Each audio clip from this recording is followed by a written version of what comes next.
Phone যদি জলে পড়ে যায় আমরা সবাই টেনশন করি, ভাবতে থাকি কি করব না করব। ঠিক তখনই আমরা এমন কিছু কাজ করে ফেলি যার ফলে ডিভাইসটা অনেক বেশি হার্মফুল হয়ে যায়। আজকে আমরা আপনাদের কাছে কিছু ভুলের কথা শেয়ার করব যেটা আপনাদের ফোনকে পুরোপুরি ড্যামেজ করে দেবে। অনেকেই মনে করে ফোনে জল ঢুকে গেলে সেই ফোনটাকে হেয়ার ড্রায়ার দিয়ে জলটাকে শুকনো করে। আপনি কি জানেন এটা সম্পূর্ণ ভুল ধারণা।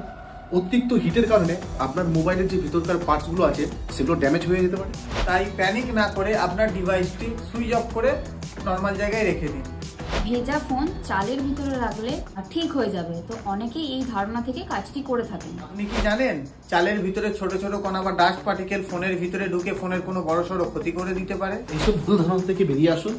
আপনার মোবাইল যদি কোনো কারণে জলে পড়ে যায় যত দ্রুত সম্ভব আমাদের আইওয়ার্ল্ড ডিজিটাল সার্ভিসে নিয়ে আসুন। আমরা চেষ্টা করব আপনার মোবাইলকে রিপেয়ার করে আগের মতো কন্ডিশনে আপনার হাতে তুলে দেবো। আমাদের আইওয়ার্ল্ড ডিজিটালের অ্যাড্রেস হলো ব্যারাকপুর স্টেশন থেকে নেবে আপনার প্ল্যাটফর্মের দিক থেকে বাইরে বেরিয়ে আপনার নিয়ার আই হসপিটালের কাছে। আর আমাদের মোবাইল নাম্বার হলো 8697191070। বিস্তারিত জানতে গেলে এই নাম্বারে কল করুন। Thank you.